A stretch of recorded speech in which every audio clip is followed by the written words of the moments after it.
Uma boa tarde a todos. Espero que todos estejam bem aí, mais um seminário, né? Então, todo mundo se cuidando aí física e mentalmente.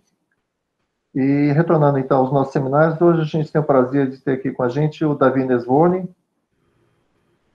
Para quem não conhece, o Davi tem uma longa história, né, internacional aí, mas ele esteve aqui no Brasil, fez seu doutorado com o Silvio Rasmello, e atualmente ele atua no Southwest Research Institute. Bom, Davi, eu acho que a maioria das pessoas já conhece você por meio dos seus artigos, então não vou fazer muito mais delongas. Então, fique à vontade para a sua apresentação, e só gostaria de lembrar a todos, se alguém tiver alguma pergunta, alguma coisa, pode ir colocando no chat, só avisar que quer perguntar, e depois, ao final, eu chamo vocês para fazerem as perguntas, ok? Então, obrigado, Davi. Por favor, fique à vontade. Muito obrigado, Otton. Bem, o assunto dessa palestra é formação de planetesimais, e mais especificamente a formação dos binários, planetesimais que são binários. Os planetesimais são os corpos mais ou menos entre 1 e 1000 quilômetros em tamanho. E aqui tem alguns exemplos dos planetesimais fotografados pelas missões. Esses corpos são suficientemente grandes para a gravitação ser importante. E se as condições no disco protoplanetário são favoráveis, esses corpos podem crescer e atingir a massa dos planetas terrestres, dos núcleos dos planetas gigantes. E a formação planetária é um problema importante na astrofísica, porque a gente quer saber como os planetas do Sistema Solar se formaram, a gente quer saber como os planetas se formam em geral no universo, e também a gente quer saber como quantos planetas são habitáveis e potencialmente podem ter vida extraterrestre. Então, é um problema fundamental da astronomia. Uma parte importante da formação planetária é a formação dos planetesimais, ou seja, os planetas pequenos. Aqui, temos que explicar como num disco protoplanetário, onde os grauzinhos de poeira condensam quando a temperatura é suficientemente baixa, se aglomeram. Inicialmente, esses graus são micrométricos, mas eles podem crescer as forças moleculares para atingir o tamanho de quase 1 centímetro, mas ainda falta muitas ordens de magnitude para chegar nos corpos quilométricos, onde a gravidade é importante. Então, isso é o problema fundamental de formação de planetesimais. Agora, eu vou começar com dados observacionais e depois vou explicar os modelos. Eu vou começar com dados observacionais porque eu acredito que os vínculos sobre a formação de planetesimais são muito importantes. Sem vínculos, a gente nunca vai saber como os planetas se formaram. Bem, fora do Sistema Solar, um dos vínculos são observações dos discos protoplanetários e discos de debris. Então, na figura da esquerda tem um exemplo de alguns discos de debris.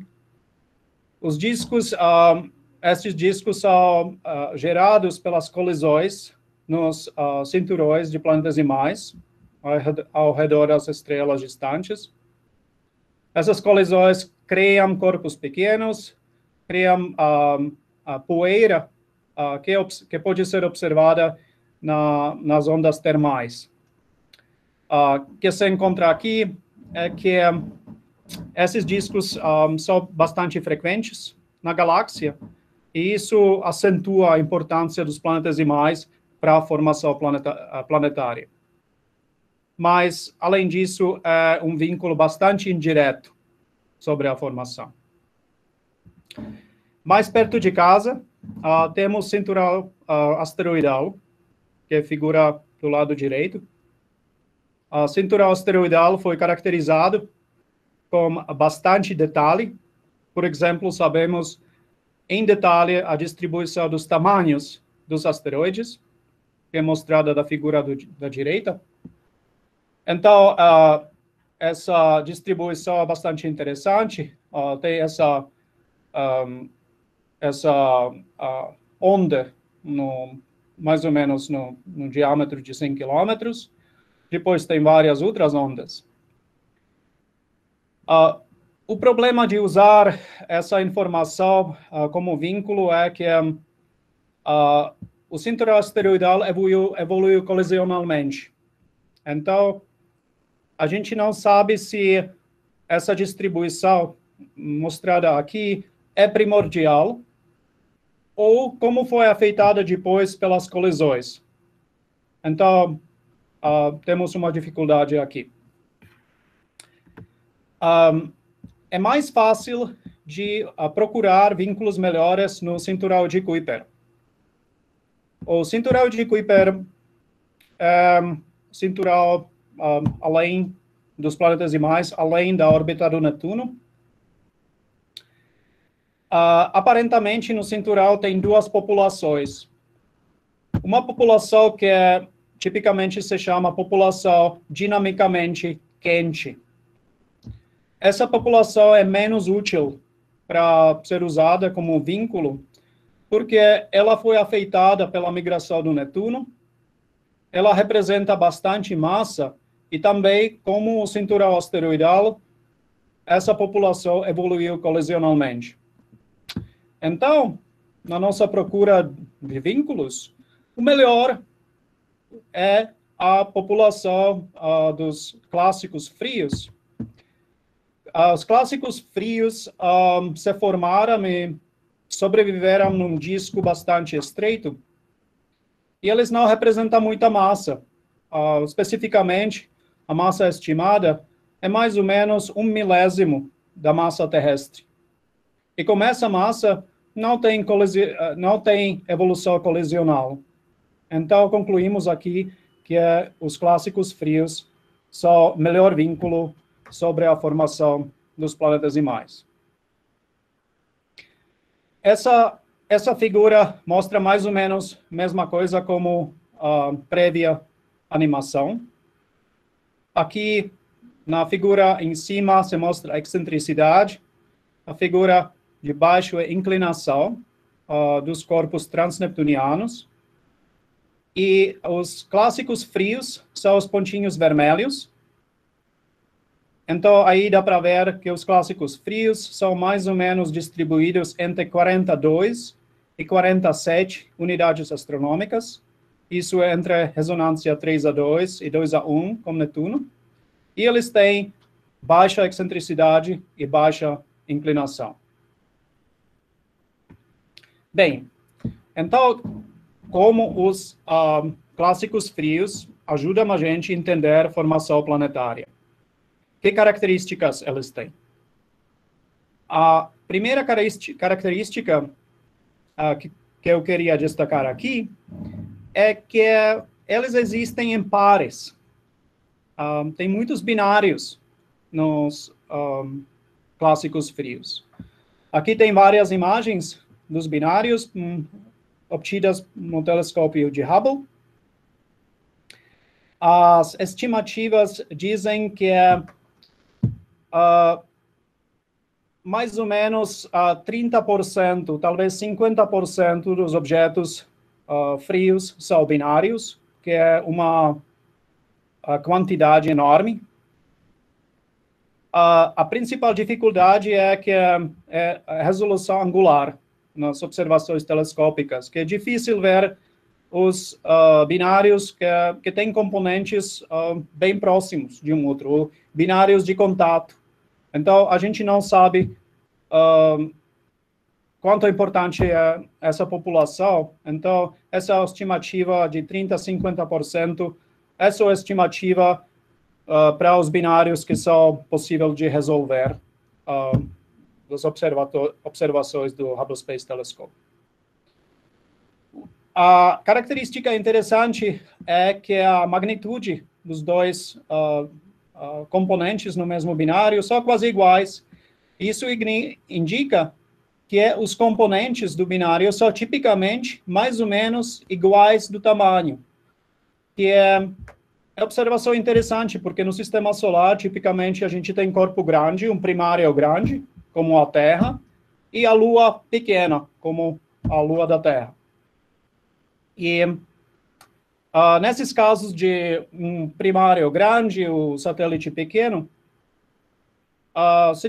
tipicamente se explica essa configuração através das colisões, que tinha uma colisão que gerou o disco ao redor do primário, e do disco se criou um pequeno satélite. Mas isso não se aplica aqui, porque os dois corpos são aproximadamente do mesmo tamanho. Aqui, esse gráfico mostra o que eu disse em mais detalhe. O que tem no eixo vertical é a razão dos diâmetros do secundário ou do primário. Tá? Então, os binários exatamente com componentes exatamente igual vão ser no topo dessa figura aqui. E no eixo horizontal temos a separação dos binários. Os binários que se encontram nos clássicos frios são pontinhos vermelhos, são todos esses pontos vermelhos.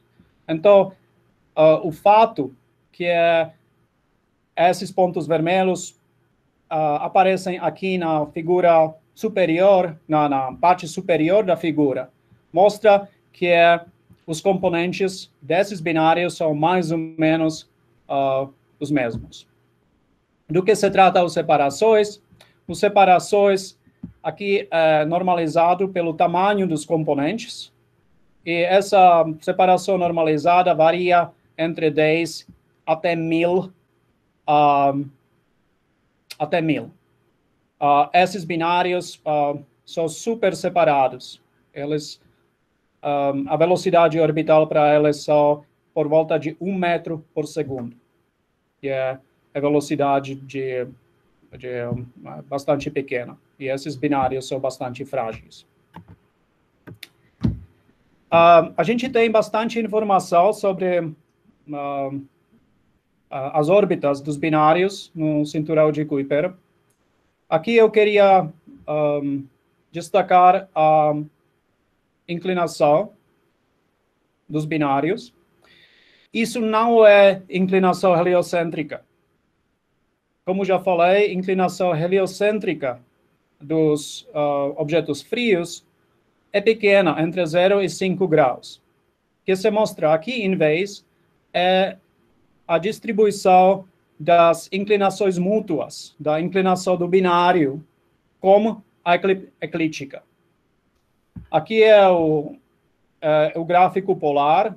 Então, binários prógrados, perfeitamente prógrados, vão ser nesse eixo negativo, x, e os binários com órbita exatamente retrógrada vão se encontrar no eixo x positivo. Então, o que esse gráfico mostra? Ele mostra duas coisas. Primeiro, as inclinações das órbitas mútuas podem ser prógradas, polares, retrógradas, têm uma distribuição bastante ampla. Tá?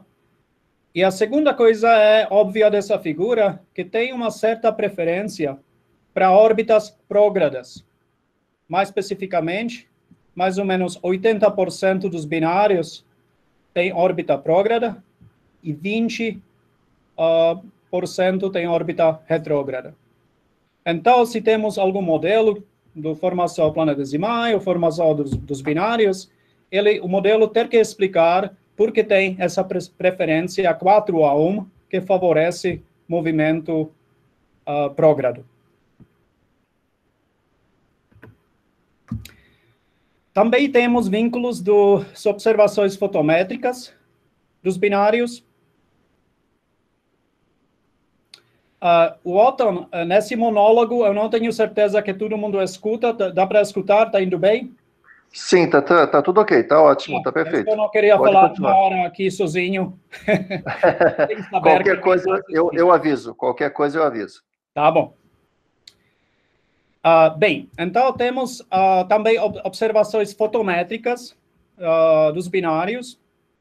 Essas são, tipicamente, as observações fotométricas não conseguem resolver o binário. Então, a informação que as índices de cor que a gente tem são índices de cor que juntam a emissão dos dois componentes do binário.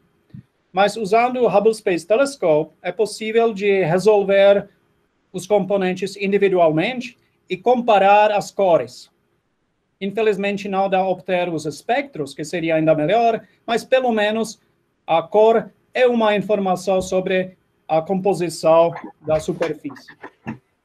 E aqui é interessante que, como um grupo, tem bastante variação de cores, como entre objetos transneptunianos. Alguns são mais avermelhados, alguns são mais azulados. Mas, quando se comparam as cores dos componentes no mesmo binário, então aqui, por exemplo, o binário 505447, depois o componente do primário, que é essa estrela azul aqui, e componente do secundário são bastante parecidos.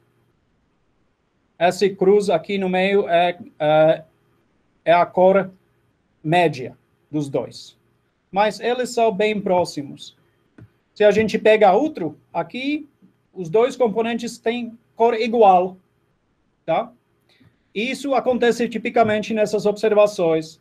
Os cores, ou seja, talvez as composições do primário e do secundário, são iguais. Então, isso é interessante, porque esse é um vínculo sobre a formação. Por exemplo, a gente pode excluir os modelos onde os dois corpos se formam nos dois regiões diferentes.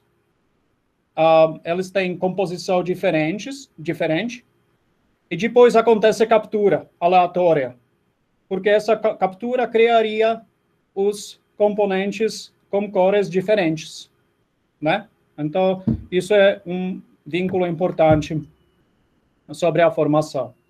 Aqui, eu um pouco exagerei essa informação de cores. Aqui que se mostra 21 binários conhecidos no cinturão frio. E eu pintei todos os binários em cores diferentes. Claramente, isso é exagerado, mas ainda mostra o que eu falei antes, que é os dois componentes mesmo binário tem cor mesma, mas se você compara dois binários diferentes, eles têm cor diferente, tá? Isso deveria ser claro. Bem, então isso foi todo que eu quis falar dos vínculos observacionais. Temos informação sobre órbita, temos informação sobre cores, temos informação sobre tamanhos e separações dos componentes. E o modelo razoável deveria explicar essas características. Bem, agora vamos começar a falar de modelos. Davi? Sim. Você me permite colocar uma pergunta? Sim. Tá, no gráfico que você mostrou as mesmas cores, que os binários tinham as mesmas cores, tinha um que tinha uma separação maior. Aquela separação maior seria já mostrando binários com formação diferente, com composição superficial diferente, ou ainda podemos assumir que é a mesma origem? É ainda a mesma origem. Aquela terceiro binário, os erros de observação de cores, os erros são grandes. Então, lá não tem muito boa informação sobre as cores. É muito possível que, naquele exemplo, a separação grande é só por causa do erro de observação. E eu também não discuti uns 20 outros casos que Susan Benecke obteve em 2011. Eu não mostrei gráfico dela, onde claramente essa preferência para cores parecidas existe. Tá? Tá, obrigado. Tá bom. Tem uma outra pergunta sobre essa parte? Creio que não. Não. Qualquer Não, coisa, tudo bem. fique à vontade. Então, vamos voltar para os modelos de formação. Como já falei, na formação dos planetesimais, o principal é explicar como os graus pequenos que condensam no disco protoplanetário, como eles se aglomeram. No início, eles podem se aglomerar pelas forças moleculares, como Van der Waals ou eletromagnéticas. E aí eles conseguem criar aglomerados tipicamente milimétricos ou centimétricos. E aí o crescimento para. O crescimento para por duas razões.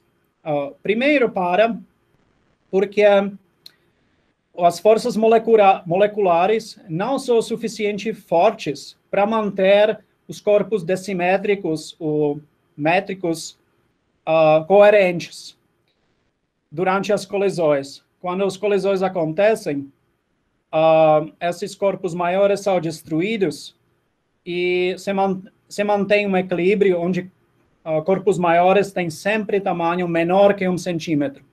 Então, esse crescimento, onde a cola é as forças moleculares, para em 1 centímetro. 1 centímetro. O segundo problema é o seguinte, que é o gás no disco protoplanetário tem a pressão, e vetor da pressão é radial e aponta para fora. Então, a pressão no disco gasoso, ele compensa um pouco a gravitação do corpo central, da estrela central. Então, as moléculas de gás, numa distância aleatória, dizemos uma unidade astronômica, elas orbitam um pouco mais devagar do que a órbita kepleriana, tá? Por causa da pressão. Por outro lado, os grauzinhos de poeira centimétricos, eles querem seguir a órbita kepleriana exatamente. Lá não tem pressão, né? Que ela seguir. Então, eles vão um pouco mais rápido do que o gás e sofrem arrasto gasoso. E acontece que quando a partícula atinge o tamanho de 1 centímetro, esse arrasto gasoso é bastante importante e numa escala bastante curta, centenas, milhares de anos, que é um intervalo bastante curto comparando com a duração dos discos gasosos, que se conta em milhões de anos, esses grauzinhos de poeira vão espiralar até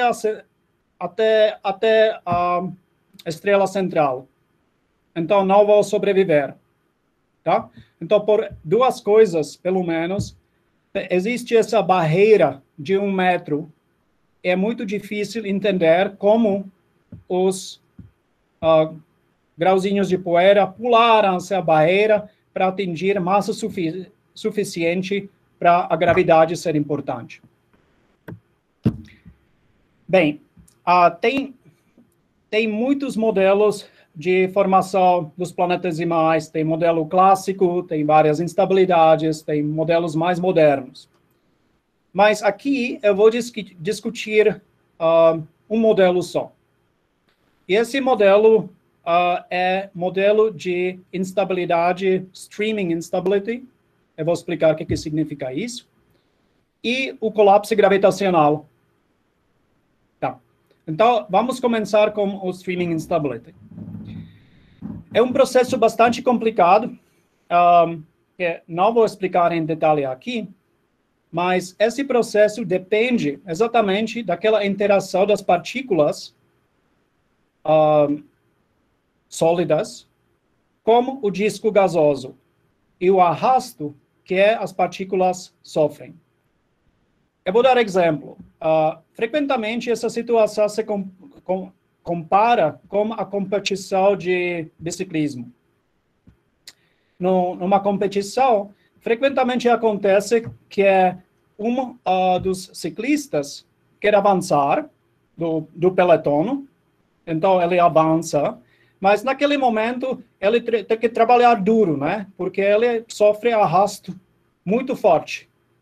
E frequentemente acontece que depois de alguns minutos, talvez umas horas, ele se cansa e é engolido pelo peletono.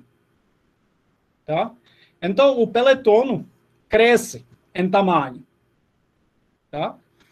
No peletono, os ciclistas no peletono, coletivamente, eles afetam o ar ao redor deles. E o ar anda com eles junto. Então, os ciclistas individuais no pelotão sofrem um arrasto gasoso muito menor do que um ciclista solitário. Isso significa duas coisas. Primeira, que um aglomerado das partículas é muito mais resistente daquela migração por arrasto gasoso, porque coletivamente eles representam mais massa. Então, eles sobrevivem melhor no disco protoplanetário. E segundo, se esse processo acontece frequentemente, eles engolem mais partículas, o conglomerado das partículas pode ser maior, maior e maior, até atingir o tamanho onde a gravitação é importante, e a gravitação vai gerar colapso gravitacional, e aí os planetas mais se formam. Tá? Então, mais ou menos, streaming instability tem muitos detalhes aqui técnicos que não quero discutir, mas essa visão de peletono, eu acho que é um bom análogo que acontece no disco protoplanetário.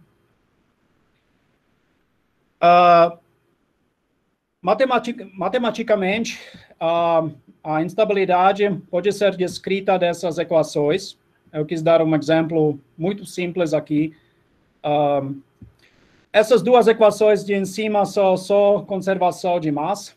A densidade do gás, você pode, na primeira aproximação, assumir que é constante. Então, a segunda equação para gás é mais simples. E aqui tem equações para velocidades das partículas e velocidades do gás. E do lado direito tem 2 ou 3 termos, né? O primeiro termo é termo kepleriano. Isso é efeito gravitacional da estrela central. Aqui não tem nenhum mistério. Tá? Segundo termo é interação entre partículas e gás, que depende do tamanho das partículas ou do Stokes number. As partículas menores são melhor acopladas como disco, eles não vão sofrer tanto arrasto gasoso. As partículas maiores vão sofrer um pouco mais. Então, aqui tem dependência da instabilidade, depende do tamanho das partículas também. E a terceira, aqui é aquela pressão gasosa que aparece só nas equações para gás, que age para criar velocidades subkeplerianas, numa dada distância do Sol. Tá? É aquele fator que eu falei que é muito importante para aquele efeito do pelotão. Então, na primeira aproximação é possível linearizar essas equações e mostrar que, num certo sentido, as pequenas perturbações de densidade das partículas vão crescer. E isso é instabilidade. Quando alguma coisa exponencialmente cresce, isso acontece aqui, em certas condições, tem uma instabilidade linear, e isso é possível demonstrar simplesmente linearizar essas equações e calcular em que condições são instáveis. Mas esse cálculo matemático é bastante limitado porque é linearizado. Não consegue mostrar como o processo da instabilidade segue para atingir massa suficiente para o colapso acontecer. Então, para abordar esse assunto de formação planetesimais, tipicamente o que se faz são simulações numéricas. Meus colegas e eu, a gente faz essas simulações usando o código Athena. Tem vários códigos que outras pessoas usam, tem Pencil, tem Pluto, mas a gente usa esse código chamado Athena. O que a gente tipicamente faz, a gente pega um pedacinho de disco protoplanetário, a gente pega pedaços só, porque é mais eficiente para simular um pedaço pequeno do que o disco inteiro, tá? E em 3D, a gente faz simulação do gás e das partículas e da interação das partículas e gás, numa aproximação um pouco mais física do que aquelas equações simples que eu mostrei na página anterior. Então, aqui nesse gráfico que se mostra é a densidade das partículas. O gás aqui é invisível, tá? Então, é a densidade das partículas. Bem, isso é o que acontece durante a simulação.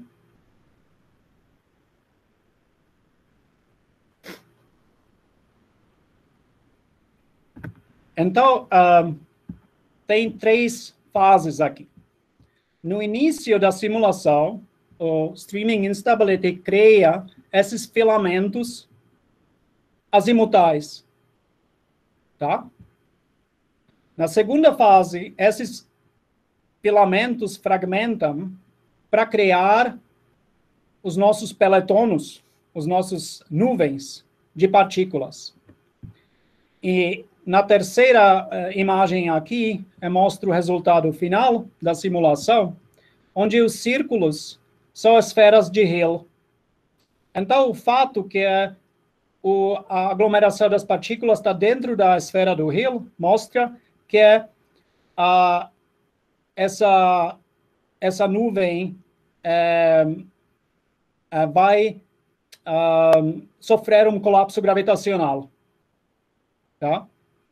Cada uma dessas nuvens deveria sofrer colapso gravitacional, porque a gravitação da nuvem é mais importante do que a gravitação da estrela central. Bem, mas o problema aqui é que o código que a gente usa, o integrador numérico das partículas lá, não é suficiente bom para investigar esse colapso. É um código bastante rápido, baseado na grade, na decomposição Fourier, na grade. E quando as perturbações da densidade ficam comparáveis com o tamanho da grade, o código começa a falhar. Tá? Então, a gente não consegue seguir o colapso para atingir os planetesimais, obter planetesimais sólidos. Então, o que a gente faz para investigar o colapso? A gente considera uma aglomeração por vez. A gente ignora todo o resto, só considera essa, que em mais detalhe é mostrada aqui, tem forma bastante complicada. E a gente usa outro código, que se chama PKD-Graph, que é um código cosmológico, também bastante eficiente, mas que não tem limitações do código anterior. Esse código foi modificado pelo Derek Richardson, da Universidade do Maryland, para incluir colisões entre as partículas, que é muito importante aqui, né? Porque os colisões vão gerar acreção, e também colisões inelásticas entre as partículas tiram energia cinética durante o colapso. E quando se tira energia cinética, o colapso pode seguir e criar nuvem menor. E quando se cria nuvem menor, a importância das colisões cresce.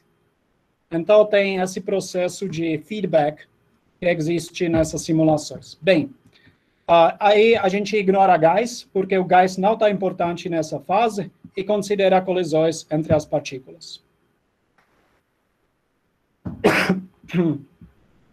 Então, isso é um exemplo de um colapso numa dessas nuvens. O problema para mostrar binários que se formam que essa caixa tem mais ou menos 300 mil quilômetros em tamanho. Então, é difícil ver que corpos se formaram aqui no meio. Para mostrar isso, eu vou um pouco aumentar esse gráfico e também aumentar um pouco o tamanho dos símbolos para os planetesimais que se formam ser visíveis. Bem, é a mesma simulação.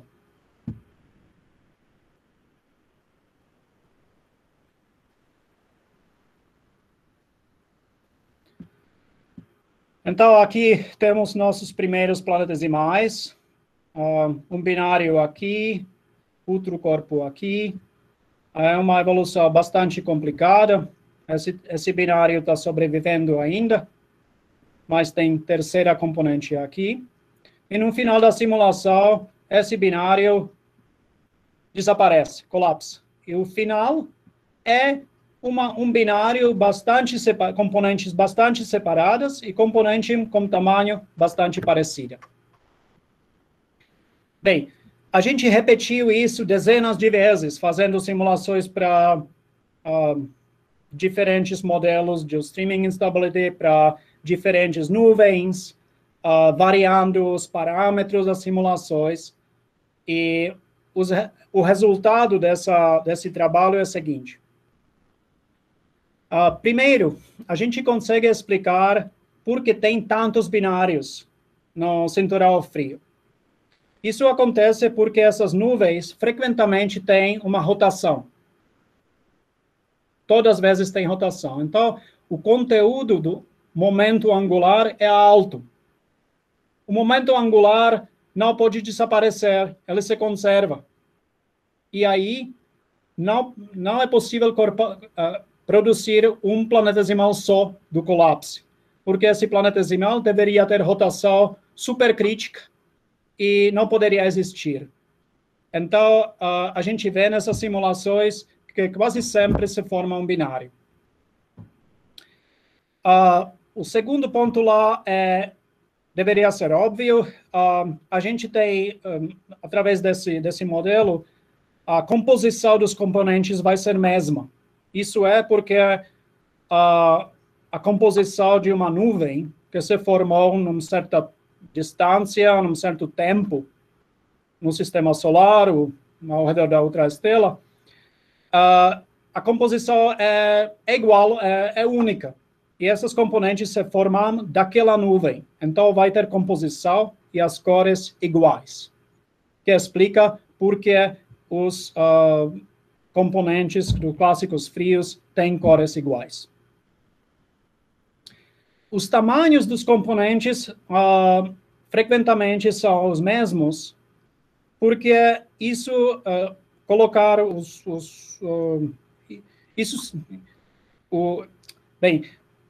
momento angular que é disponível no começo da simulação deve ser distribuído de uma certa maneira nessa fase complicada de acreção. E o modo mais eficiente de distribuir o momento angular é criar o binário com massas iguais. Porque se você cria um primário, um satélite pequeno, não tem muito momento angular dentro da órbita do satélite, tá? Então, é preferido gerar os binários com tamanhos similares. A terceira coisa é muito interessante. A gente usou o modelo para entender qual deveria ser a distribuição das inclinações dos binários. Isso é este gráfico. O modelo é a linha contínua, aqui. Essa área cinza mostra a incerteza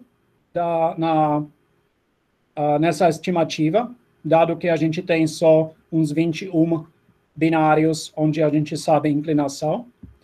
E a linha tracejada é as observações, que eu já falei que 80% é prógrado nas observações.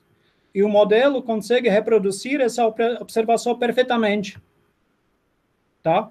Que não foi esperado. A gente achava que talvez não vai fitar, mas a gente conseguiu fitar muito bem. Isso foi o artigo que a gente publicou ano passado. O que acontece no modelo é que a instabilidade gera movimentos das nuvens que podem ser prógrados, retrógrados, tem uma distribuição inicial que é bastante igual entre prógrado e retrógrado. Mas a gente observou que as nuvens prógradas mais facilmente colapsam. E as nuvens retrógradas não conseguem colapsar tão bem. E aí se cria essa preferência para órbitas prógradas. Isso a gente conseguiu explicar isso com mais detalhe, e isso tem alguma coisa de ver com Keplerian shear, que é movimento retrógrado, que é duas partículas bastante próximas teriam. Mas aí não vou entrar nos detalhes. Davi? Sim. Posso fazer outra pergunta? Claro. Nos modelos retrógrados, seria mais preferência, então, de formar não binários? Não é isso. A streaming instability, ela forma nuvens com orientação prograda ou orientação retrógrada, quase aleatoriamente, tá? Tem cada simulação forma centenas de nuvens e a orientação inicial dessas nuvens é aleatória. Sim. Tá? Essa é a primeira coisa. Mas os retrógrados, eles têm rotação que corresponde da rotação de gás local. Então, eles continuam girando e não colapsam. Os que são retrógrados, eles giram contra o Keplerian shear, sofrem um pouco arrasto geral e conseguem colapsar melhor. E isso cria preferência para binários prógrados. Não sei se respondi sua pergunta, mas... Sim, respondeu. Quer dizer, tem uma preferência pela formação dos prógrados, os retrógrados, eles não conseguem colapsar. Isso mesmo, exatamente. Não é que não é o caso que alguns certos casos de instabilidade criam todos nuvens prógradas ou todos nuvens retrógradas. É uma mistura sempre, tá? E dessa mistura nascem os binários. Obrigado. Bem, até agora eu ignorei todos os detalhes dessas simulações, mas aqui eu queria mencionar pelo menos um detalhe que é super importante. E esse detalhe é relacionado com as colisões, tá? Então, primeiro, aqui do lado esquerdo, vamos considerar o sistema real. No sistema real, se temos uma massa equivalente de um planetesimal de 100 km em tamanho, dizemos, isso corresponde de 10 até 21 partículas centimétricas, que às vezes se chamam pebbles, nesse contexto, de 1 centímetro. Bem, a gente pode estimar, então, no sistema real, quantas colisões deveriam acontecer. E essa estimativa simples mostra que acontecem muitas colisões. Por exemplo, o colapso mesmo acontece numa escala de 10 anos. Não 10 milhões de anos, 10 anos só. É super rápido. Comparando com o período orbital no cinturão de Kuiper, que é mais ou menos 300 anos, o colapso acontece quase instantaneamente. Tá? Mas, se você calcula a escala o intervalo entre colisões entre partículas é ordens de magnitude mais curto que o colapso no sistema real. Ou seja, vai ter muitas colisões e energia cinética vai ser removida eficiente para essas colisões, que vai permitir o colapso seguir, tá? Por outro lado, quando a gente simula um sistema dos pebbles, o maior número das partículas que a gente consegue considerar no momento é mais ou menos 1 milhão, tá? E se a gente daria para essas partículas uma densidade normal, 1 gramo por centímetro cúbico, e a gente faz o mesmo cálculo, a gente determinaria que colisões não acontecem. O sistema se comportaria como uma galáxia elíptica, onde estrelas não colidem com as outras, tá? Então, teria muita diferença entre o sistema real e o sistema simulado. No passado, o que a gente fazia para compensar esse problema de mais ou menos 5 ordens de magnitude entre os dois casos, a gente aumentou o tamanho das partículas artificialmente, das simuladas, para criar condições mais ou menos parecidas entre os dois sistemas. Tá? E a gente determinou como fazer isso mais precisamente possível. Aqui tem duas equações que mostram como isso foi feito. Na equação de em cima, você tem energia cinética perdida pelas colisões de dois tipos de partícula, uma com tamanho RI e outra com tamanho RJ. Tá? Então, essa energia perdida por intervalo de tempo é proporcional de número das partículas do tipo I, das partículas do tipo J. Isso deveria ser óbvio. Quando você tem mais partículas, mais energia se perde nas colisões. Depois, a secção colisional, que é proporcional de R quadrado. Velocidade, claro que quando está mais quente, no ambiente gasoso, por exemplo, as moléculas se movem mais rápido e acontecem mais colisões, né? Então, é óbvio que a energia deveria depender da velocidade, aqui velocidade é a terceira potência, da massa reduzida das partículas e coeficiente da restituição. O coeficiente da restituição determina quanta energia se perde em colisões individuais. Tá? Então, é óbvio que a perca da energia total deveria ser deveria ser proporcional da coeficiente de restituição. E o truque que a gente inventou é que a gente escreveu essa equação para sistema real, com partículas reais, centimétricas, e também a gente escreveu a mesma equação para sistema simulado, onde a gente tem partículas do PQD-graph, tá? Menos partículas. E a gente determinou que a perca da energia nos dois casos deveria ser igual. E a gente escreveu essa equação e solucionou essa equação para determinar o tamanho das partículas no PQD-graph que deveriam ser usadas para dar a perca da energia mesma como no sistema real. Tá? É um pouco complicado, assim, tem muitos detalhes aqui, mas a mensagem geral deveria ser clara. E aí, você mostra que essa é a solução daquela equação que eu descrevi, que a gente chama essas partículas do PQD-graph superparticles, só para acentuar que são partículas maiores que deveriam ser normalmente, tá?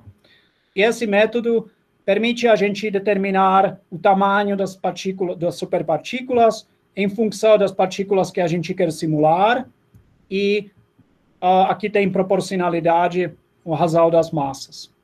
E então a gente implementa isso no código no PQD-graph e faz nova switch das simulações para entender como esse tratamento mais realista das colisões vai gerar. Bem, aqui tem uma simulação de uma outra nuvem com novo código. Aqui tem duas direções de ponto de vista, tá? Então, eu vou ficar um pouco quieto aqui para vocês poderem ver o que acontece.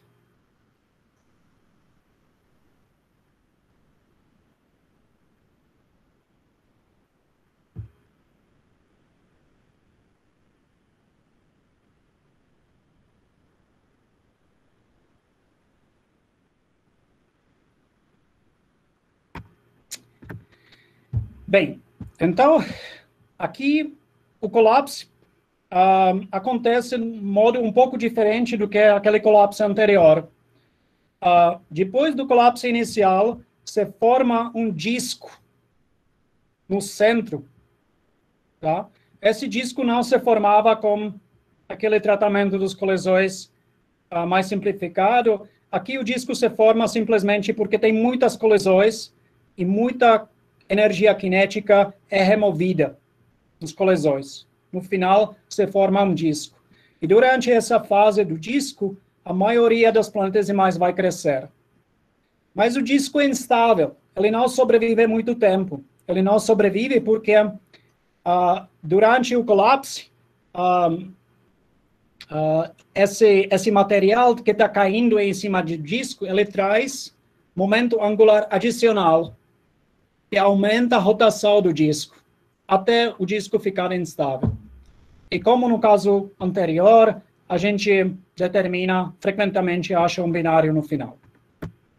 Bem, com esse novo código, a gente ficou mais confiante para não só determinar as inclinações das órbitas binárias, mas também determinar os parâmetros, como razão das massas, separação, excentricidades. Tá? O que se mostra aqui é razão das massas, então isso corresponde muito bem daquele vínculo que eu mencionei no começo da palestra. Os binários nos clássicos frios são pontos avermelhados, e os triângulos são os resultados numéricos que a gente obteve. E aqui dá para ver que tem muito boa correspondência entre entre modelo e observações. Em mais detalhe, a gente tentou comparar a distribuição do momento angular dos binários reais e os criados no modelo. Então, momento angular de um binário é uma função de massa dos dois componentes, da separação e da excentricidade. Tá? Então, a gente calculou isso para binários conhecidos e a gente fez o mesmo para o modelo e comparou os dois. Então, de novo, aqui essa linha sólida é resultado do modelo, a linha tracejada são observações. E aqui dá para ver que tem muito boa correspondência entre modelo e as observações, até mais ou menos esse ponto. Por uma certa razão, existem bastante, 10% dos binários reais, que tem órbita muito separada, os componentes muito separados. Tá? E a gente não consegue obter essas órbitas com semi-eixo maior grande, não consegue obter no nosso modelo, por uma certa razão. Eu não sei o que está acontecendo aqui, mas minha suspeita é que esses binários super separados se formam através da interação entre as nuvens.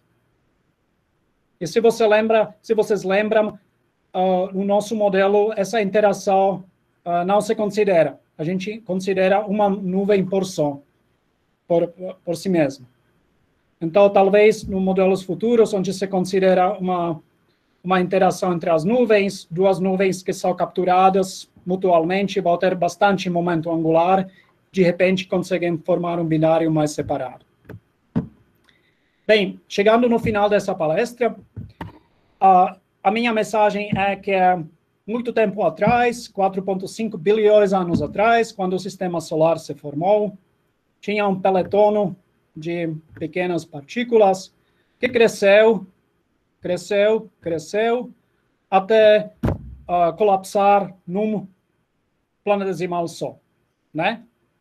Mas isso é incorreto, porque o modelo diz que tipicamente, nesse colapso, se forma um binário planetesimal. E eu tentei explicar como esses binários ajudam a gente a entender formação planetária. Bem, resumindo os resultados do modelo, lá em cima vocês têm algumas coisas positivas que a gente obteve do modelo, uma fração alta dos binários, tamanhos das componentes parecidas, cores parecidas. A gente obteve uma boa representação das inclinações reais e também a gente conseguiu mais ou menos determinar a distribuição do momento angular e é bem parecido com as observações, mas tem aquela população dos binários super separados. No futuro, a gente queria aumentar a resolução para poder modelar binários de contato e também modelar a forma dos planetesimais que se formam através desse modelo, com implicações para o objeto observado pelo New Horizons, aquele objeto do cinturão de Kuiper pequeno, Mu 69, o Arrokoth, que é binário contato, como uma forma bastante interessante. E também a gente queria aumentar um pouco o número das nuvens que a gente simulou para obter melhor estatística e poder comparar coisas em mais detalhe. E essa é minha página final. Eu não vou comentar o que está escrito, mas vou deixar isso aqui durante as perguntas, se tem algumas perguntas. E eu vou parar aqui. Muito obrigado. Muito obrigado, Davi. Excelente apresentação, como sempre, né? E obrigado pelo esforço aí de falar em português. Acho que foi muito bom. Consegui chegar ao final. Ajuda bastante o... Não desistiu pelo caminho, né? Ótimo. Bom, vou verificar aqui se temos perguntas. Bom, a Silvia falando aqui uma excelente apresentação.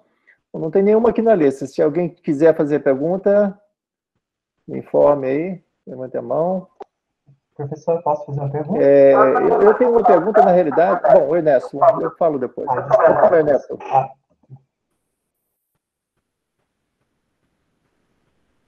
Eu não escutei nada.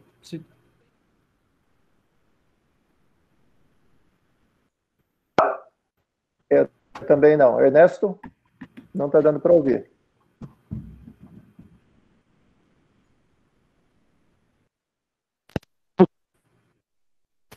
Testando. Alô, alô. Sim, dá para escutar agora. Davi, agora sim, deu para ouvir, Ernesto. Agora deu para ouvir. Ok, desculpa, o problema de áudio aqui. Davi, pelo jeito, então, Plutão, o sistema Plutão-Caronte... Agora não dá mais. Oi? Não estou escutando, assim. O sistema Plutão-Caronte deve ter sido formado nesse método também, provavelmente?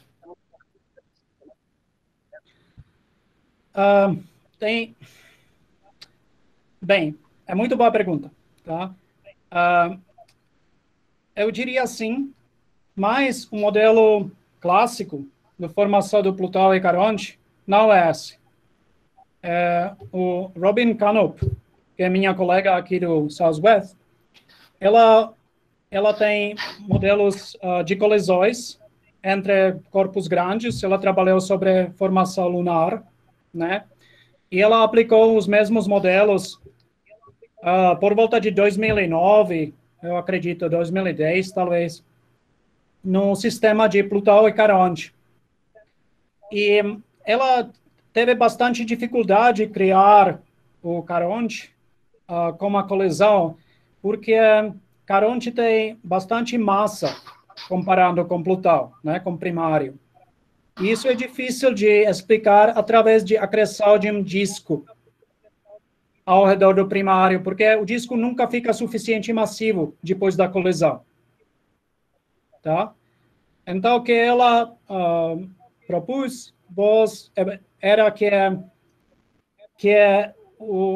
aconteceu uma colisão de muito pouca velocidade, quase tangencial, onde o Caronte foi o corpo menor que colidiu com o primário, e ele, mais ou menos, pelas forças de maré, foi capturado depois da colisão numa órbita já... Então, não tinha o disco, tá?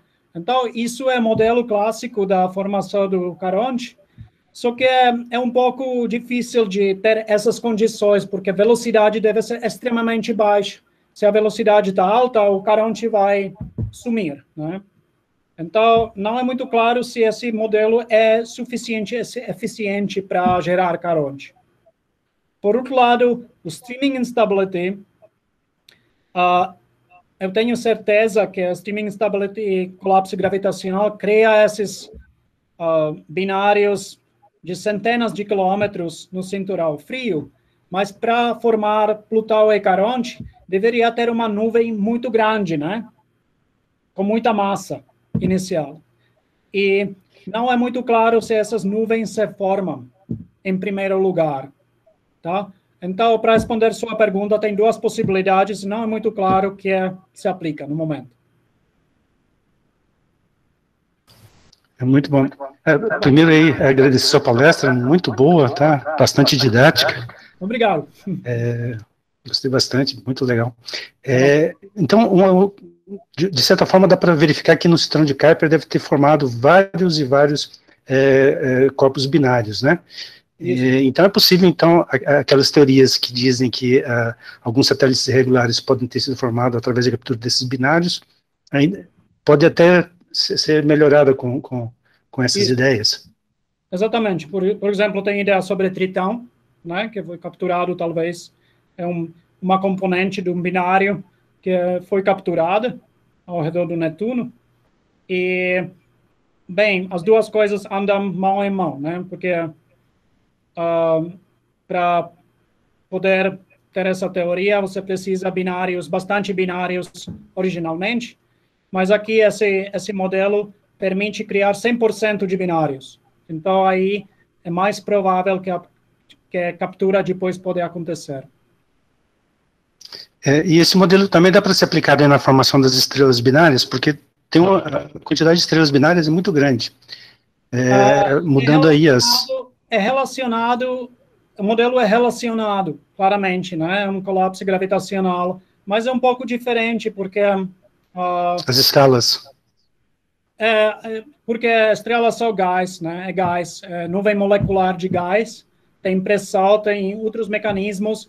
Aqui são partículas sólidas, centrimétricas, onde a pressão e temperatura se ignora, né? Não tem isso aqui.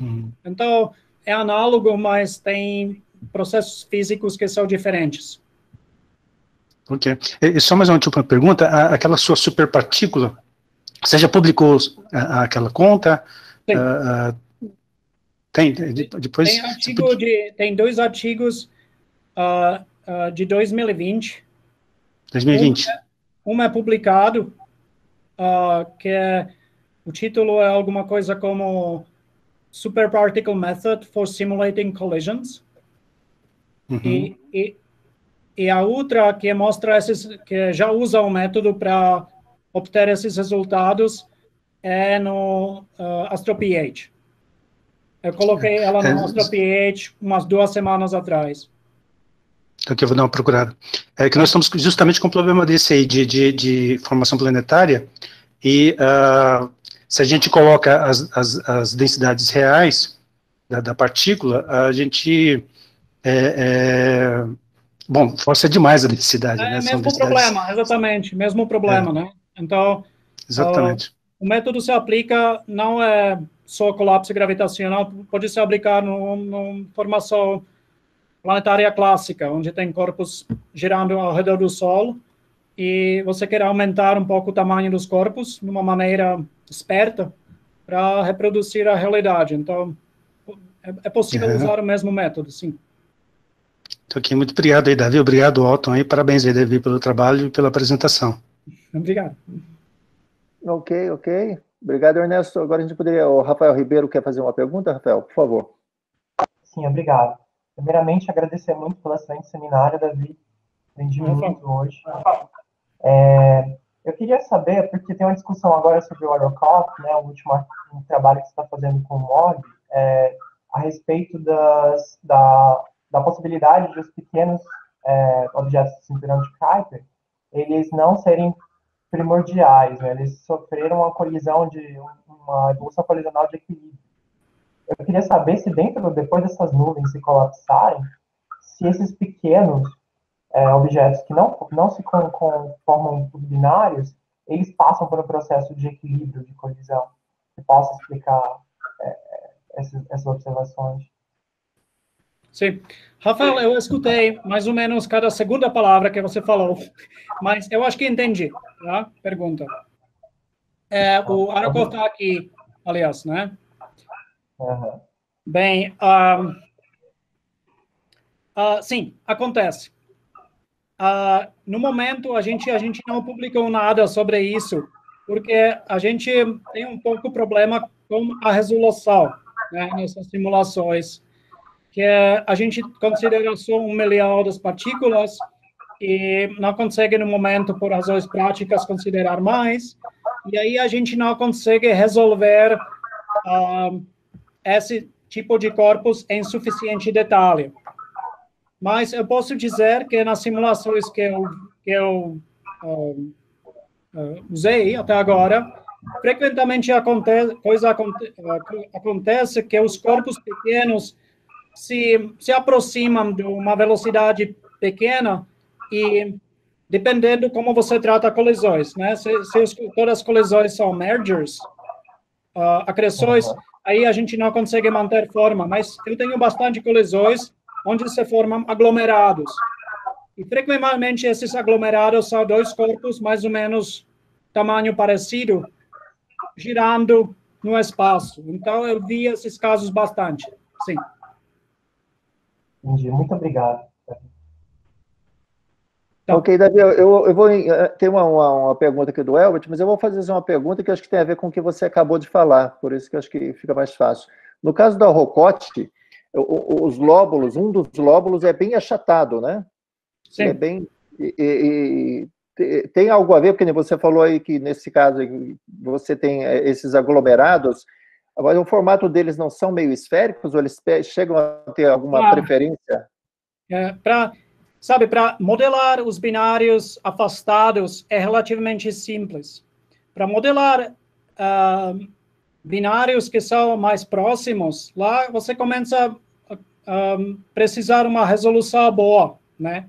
Para modelar os binários em contato, você precisa uma resolução super boa, muitas partículas na simulação. E para modelar a forma dos corpos, a precisão, a resolução deve ser enorme. Imagina. Tá? E a gente, no modelo, chegou no ponto que a gente consegue ver os binários em contato pequenos, mas cada componente lá é representada pela uma partícula. Sim. E essa partícula é redonda, perfeitamente redonda, porque o PQD Graph tem partículas perfeitamente redondas. Para formar um achatamento, a gente deveria usar partículas muito menores e deixar elas aglomerar do modo que elas querem aglomerar, né? E de repente a gente poderia ter informação sobre a forma. Só para responder, Otton, sua pergunta, nesse disco principal, eu vi que se formam muitos discos de miniatura. Não deu para ver naquela simulação, não comentei, porque já são detalhes, mas tem muitos discos super pequenos. E nesses discos super pequenos, eu vejo uma possibilidade de formar objetos achatados. Tá? Como algumas luas do Saturno, como Pandora, acho que Pandora, que são dentro dos anéis. Certo. Poderia ser processo parecido. Ok, não, ótimo. Bom, Elbert, você quer fazer a pergunta ou posso ler aqui? Bom, vou ler aqui a pergunta do Elbert, então. Ele pergunta, nesse modelo apresentado, qual a porcentagem de incidência de binários? Você disse já que você pode ter até 100%, mas a pergunta é, tem como forma também ternários, quaternários? Quer dizer, tem essa possibilidade também ocorre no processo? Isso. De novo, muito boa pergunta, mas, de novo, a gente tem um pouco problema com resolução, né? Que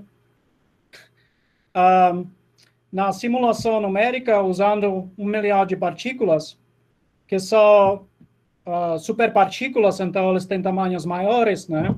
No final, a gente consegue formar só os binários com componentes afastadas. Tá? Certo. Que é útil porque as observações também caracterizam só os binários com componentes afastadas. Então, a gente consegue comparar os dois. Tá? Mas, para determinar quantos binários se formam, a gente deveria aumentar quantos binários com separação menor, o de contato se forma, a gente não sabe da simulação.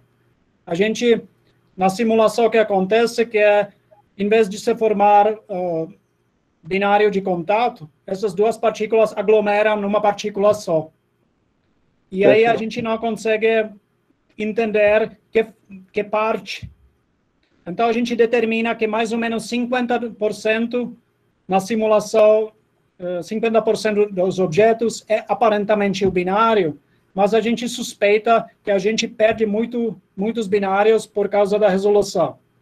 Então, para responder sua pergunta, a gente deveria aumentar a resolução e ver se vai ser 50, 70 ou vai ser 100. Eu acredito que vai ser 100%. Ok. Bom, o Felipe quer fazer mais perguntas? Pode falar, Felipe, fica à vontade. Sim, obrigado. Bom, também obrigado pelo seminário, muito bom. Mas a pergunta, na verdade, segue essa pergunta, uma delas, né? Eu tenho duas perguntas que eu lembro. Então, você disse que a taxa de formação é 100%, mas isso não é verificado, né? Você falou que o que a gente tem verificado hoje é alguma coisa entre 30% e 50%. Não, então, da onde está a diferença? Não entendi. Não, entre 30%. Sim, taxa verificada é entre 30% e 50%, mas a gente espera que a taxa vai ser maior, né? Quando as observações conseguem resolver os binários. Tudo bem, desculpa. Tá, entendi. Mas, quer dizer, nem a simulação tem mostrado essa taxa de 100%, e nem as observações, mas as observações porque não tem resolução. Seria essa a ideia. Essa é a ideia. As simulações, elas não mostram 100% também. Não mostram. No momento, eles mostram mais ou menos 50%. Tá, ok. Então você tem uma taxa lá de objetos que são formados como único, mas por conta da resolução que você acredita que, na verdade, eles seriam binários de contato. Exatamente. Eu suponho que esses objetos solitários que se formam nas minhas simulações, eles se formam por causa da resolução, que não é suficiente boa.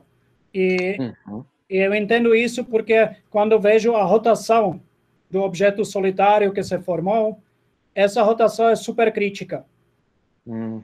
Então, essa rotação, esse objeto não deveria existir na simulação se a resolução ser suficiente alta. Entendi. E ainda nessa linha, no gráfico, o primeiro gráfico que você mostrou dos resultados do seu artigo 2020, tem os triângulos, né? A gente tem, pelo que eu lembro do gráfico, tem uma quantidade boa de objetos que se formaram com separação pequena, mas só tem pontos de outros tipos de objetos, não dos frios. Então, a gente continua na mesma linha de que a gente não tem resolução para poder ver esses objetos, é isso? Não, lá é um assunto diferente. Se eu entendi bem que você estava perguntando, é uma coisa que não falei, né? Que no cinturão de Kuiper, por exemplo, se você olha a população quente, dinamicamente quente, né? Que pelo que eu lembro, eram aqueles pontinhos azuis na figura que eu mostrei, com separação pequena. Lá, o processo de formação é diferente, e as propriedades dos binários são diferentes. Lá, é tipicamente um tipo de Haumea, tipo Eris, tipo Makemake, um primário grande com satélite pequeno. Tá? E esses, pelo menos no caso do Haumea, Eris, Makemake, o Plutão é mais ou menos no meio entre os dois modelos. Mas no caso dos outros, com satélite pequeno, eu tenho quase certeza que foi a colisão que aconteceu. No sistema criou o disco, do disco se formou um satélite. E esse satélite está próximo do primário por causa que o disco, tipicamente, que se formam só pequenos. Tá? É outro mecanismo.